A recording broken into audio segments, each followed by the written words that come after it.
Hey guys, today we're going to be talking about the PPC. PPC stands for Production Possibility Curve.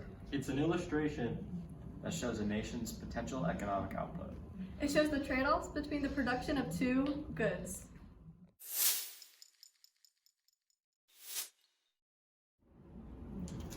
So, what do you guys have for lunch today? I have grass. I have some dirt. I have grass, but you? Oh. So the economy seems to be producing more grass than dirt because there are two people eating grass and only one eating dirt. So some would say the opportunity cost in producing more grass is producing less dirt. Yeah, it's very allocative efficient for the economy to be producing grass because that's what the economy is demanding At this point in time. with our unlimited wants and limited resources. Alright, so as you saw in our video example, we have the example of dirt versus grass. In the real world, this would be capital goods and consumer goods. On our PPC, we can see on this axis, we can see that there's specific lines drawn on to intercept these points. We're going to call these points our units that we're producing of our dirt. So we're going to put 10 here, 8 here, 6 here, and we're just going to go to 2 here. And we can see that there's more lines here on our horizontal axis, so we're going to do the same thing here. This time this is going to be 1, this one is going to be 5, this one is going to be 7, and this one we'll just put 9. So, as you can see here, in our example, we would maybe have to produce more grass to fit up with demand. What does that mean? Well, in economics, we call this concept allocative efficiency. So we can see here, if we wanted to produce more grass than dirt, then we might want to go to point D, which would be more allocative efficiency, because we would be producing more grass to fill up the demand of more grass. All right, so all of a sudden, this influencer guy on Instagram comes up with a brand new trend, and it's called eating dirt. I don't know why, but it's a big trend to eat dirt, and that would in turn make the demand for dirt rise. So what producers would want to do is shift from producing grass to maybe producing a little bit more dirt. So we would shift from 9 units of grass to 7 units of grass. And we would shift from 2 units of dirt all the way up to 6 units of dirt. This is what we call an opportunity cost, because they are sacrificing 2 units of grass to get to 7 in order to gain 4 units of dirt. In this economy, everybody's working, and see, we have people watering plants and picking weeds, and we have plenty of water. We are all working to reach optimum efficiency. The labor force is full, and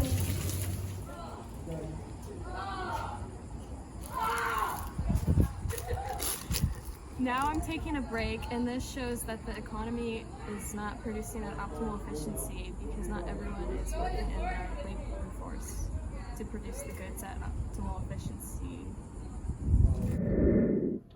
Okay, as you can see from both of these clips, we're at a point along the PPC. This means that we are at an optimally efficient point for this economy. Even when we shifted from point A to point B, we're still producing, we're fully using our resources to produce the maximum amount of goods that our economy can produce. Now, when Abby takes a break in the last clip we just saw, we're no longer producing along the PPC. We move to a point that has 2 people pulling weeds and 1 person watering plants. That puts us right here at point C. Point C represents a state of underemployment within our economy. We're no longer optimally efficient, and we're not using our resources to their fullest potential. So our PPC line represents an optimally efficient economy. That is the maximum amount of goods that we can produce using the capital we have. Now, if we wanted to increase our economy's potential output, that would look like this on a shift. We would go from this line, which is PPC. We'd create a new line called PPC1. Now, we can go from this point to this point by increasing what's known as our factors of production. This is our land, labor, and capital. So if we were able to increase our labor force, we could reach this new potential, because now we could have, for this example, we would have 4 people pulling weeds and still 2 people watering plants. Also, if we had better capital, we could have more efficient ways of pulling weeds. Say, one person could pull twice as many weeds, therefore increasing our potential pulling weed output. Also, if there was a better watering device, maybe less people could water more areas of plants. That was good. Go. How well does Bruce Creek know these general economic terms? For our first contestant on this show, we have, what's your name, sir? Sammy. The question is, what is allocative efficiency? Do you have any idea, sir? No. As you can see in the video, I interviewed janitor Sammy and asked him what allocative efficiency was, and he had no idea, so I will explain what it is right now. Allocative efficiency is when an economy chooses to produce the optimum amount of goods that best suits their economy. So in most cases, that means that an economy would produce more consumer goods because consumers are more in need, and yeah. Next, we have a teacher here at Spruce Creek High School. That does not teach economics. That is Mrs. irrelevant. Price. Our question for her is, what is optimum efficiency? Optimum efficiency. Something that works at its absolute best. Our term here is optimum efficiency. Optimum efficiency is when the government produces exactly as much as it can produce using its full amount of resources. Optimum efficiency is any point that lies directly along the PPC curve. So, what are the factors of production? 5, 4. 4. Yeah. The factors of production are land, labor, capital, and entrepreneurship. These have the potential to shift the PPC right or left, and that will show economic growth or economic decay, like it going down.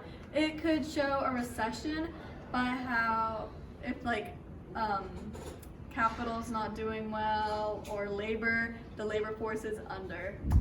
Hi, today I'm here with, Miss Slade. and today I'm going to ask you a question. What is the difference between capital and consumer goods? Capital and consumer. Well, consumer are disposable, aren't they? It's kind of like the ones you use every day. And the capital are. Good question. Capital goods are goods that are used by firms to produce consumer goods, and these allow firms to produce these goods at a faster rate and produce more of them, which eventually increases the optimal efficiency of an economy, since it allows them to produce more goods at a faster rate. And then consumer goods are the goods that consumers buy from the firms, and these goods are not used any further in production. They're just bought and used by consumers.